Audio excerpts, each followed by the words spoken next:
be riding on the wave. I ain't got a lot to say. Mind's heavy, give me space. Pine's ready, let me blaze. Spend money, what a waste. Time's money, money pays. You ain't ready for the eighth. She ain't ready for the eighth. He be riding on the wave. I ain't got a lot to say. Mind's heavy, give me space. Pine's ready, let me blaze. Spend money, what a waste. Time's money, money pays. You ain't ready for the eighth. She ain't ready for the eighth. Mad as savage, me back and I'm back and it happening, ready to blow. I remember doing deeds with Deji from the street, they left me on my own. Thank you guys for tuning in to another video. Today we're gonna take a look at a Toyota Supra. I've never been in a Supra before, and this is the first time we received a Supra, so I'm not too familiar with it. But we're gonna do a quick little walk around, jump in there, you know, get a feel of it, show you guys the Supra. But before we do all of that, we're in Sawmill. We're about to get some lunch at Perna. Get some food. I'm hungry.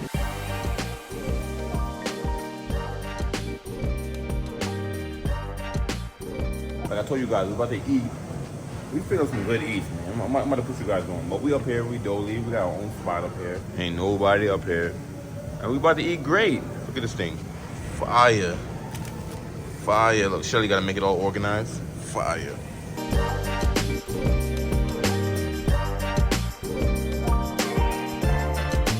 It's so funny because the Supra came out in, 2020?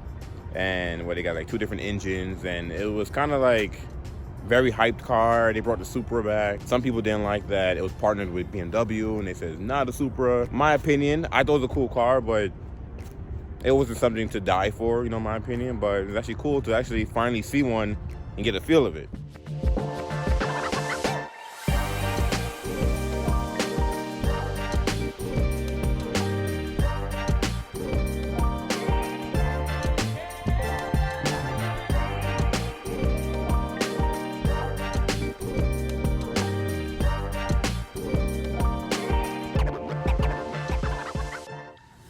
Here she is.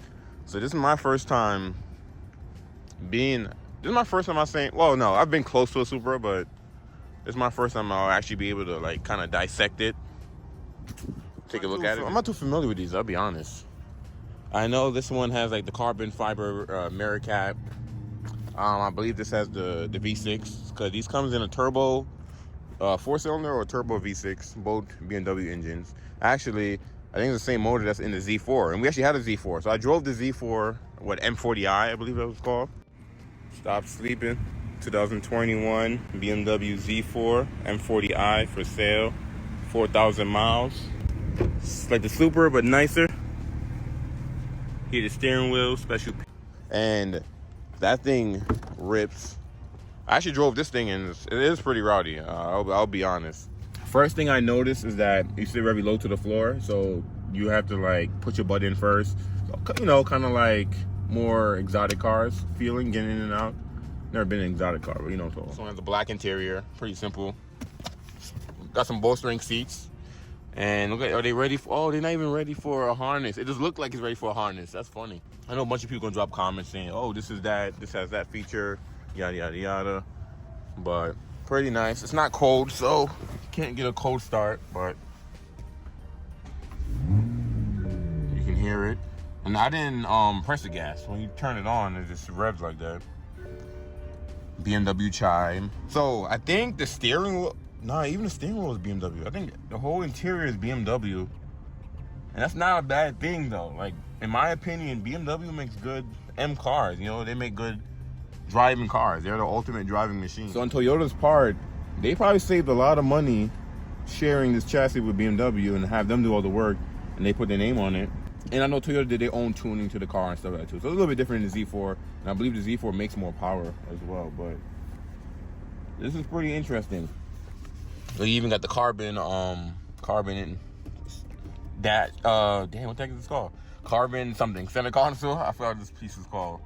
Dual zone, heated seats, it's got Navi and backup camera and that good stuff. BMW shifter. So the tranny is BMW as well, but no moonroof. Got some head cutouts. It is a small car though.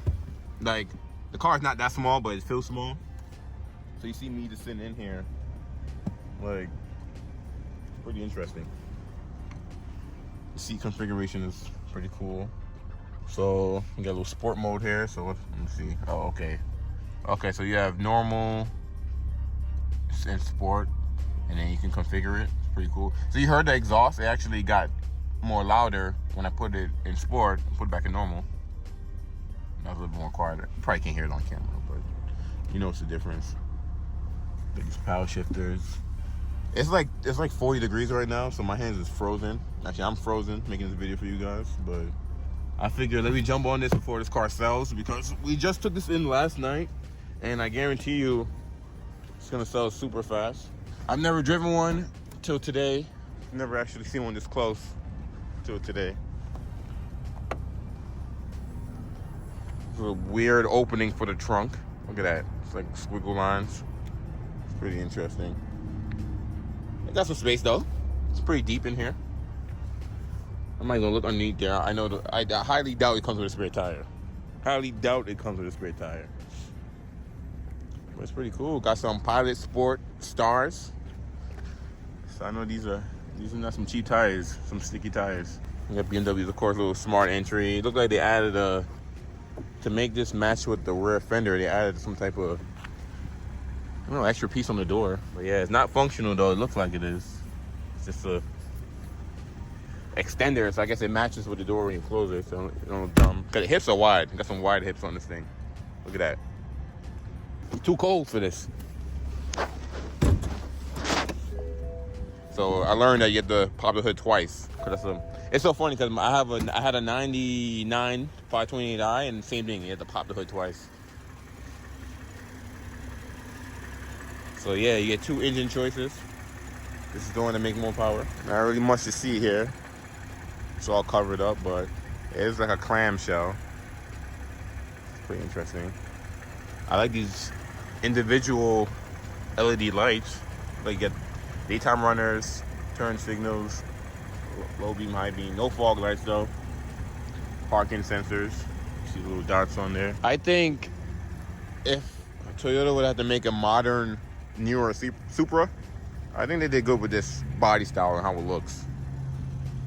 Because you got the old Supra font on the trunk. You got the hips, like the Mark IV. You know, that's pretty cool.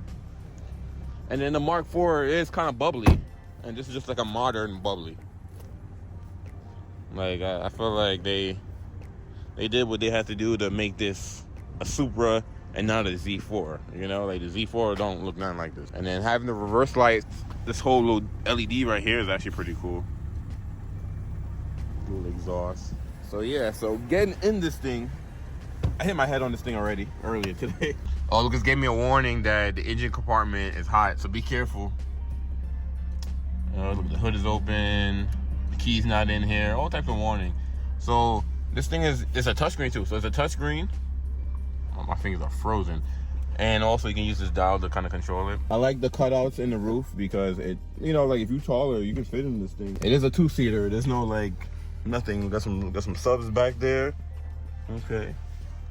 But yeah, let's kind of go back to the infotainment system. The sun was kind of in my face. Like, oh, you got weather and navigation, and hopefully it shows on the video, because I am recording 4K, so I don't know. But yeah, typical stuff. BMW actually went away with this thing they've been having for a long time. These shortcut stuff you can have here. Like the new BMWs don't have these no more, so you can at least get to have that, which is pretty cool. Dual zone, and this is simple stuff. Looks like all the knobs and buttons is BMW. You got a wireless phone charger. That's pretty cool. USB outlet there. No shortcuts. Shifter stays in one place. You know, you go to reverse.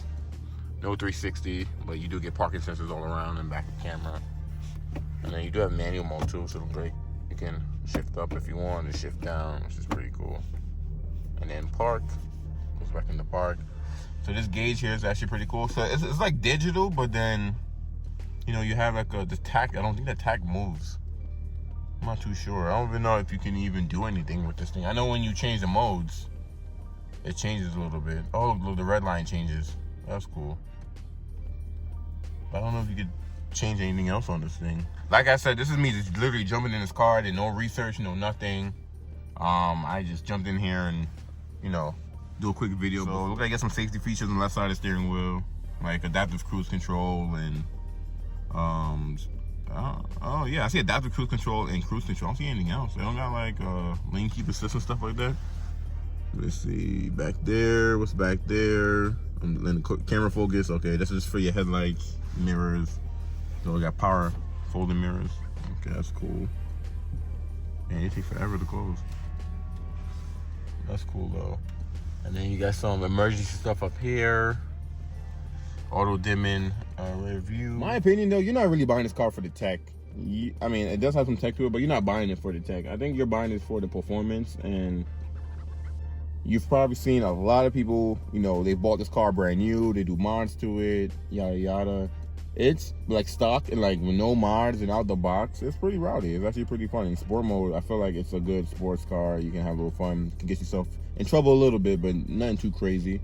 In the wrong hands, you know, someone may wrap this thing around a pole, but I feel like it's a good sports car. I've been thinking, because we get a lot of cool cars. I've seen a lot of cool cars, and I kind of just want to do like a first impression walk around and like, you know, kind of unique cars like this, like a Supra, like kind of, you know, kind of the cars I won't see every day. So this will be like a new segment, me kind of like checking out different cars and stuff like that. I was going to end this video with an unboxing. I got something for Belly that we're going to be installing pretty soon. And it's still out for delivery today, so I'm gonna end the video here. The Supra is a cool car. I'm glad I got to drive it, sit in it, experience it, feel it out. But the car's been out for a while, and I've seen them driving around, but it's my first time actually being in one.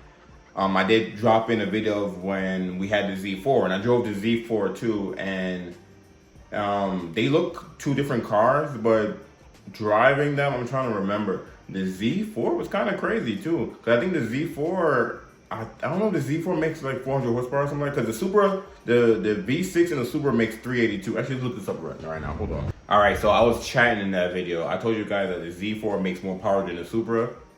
The Z4 makes the same exact power. So look like in the M40i and the Z4 is the same exact thing that's in the 3 liter, this is the Supra, whatever, the V6 Supra. So same powertrain, which makes sense because cars that share chassis usually share a drivetrain. You know, the A6, FRS. Because we're not doing unboxing, right? Look what's at my door. Yeah, see Hyper Racing.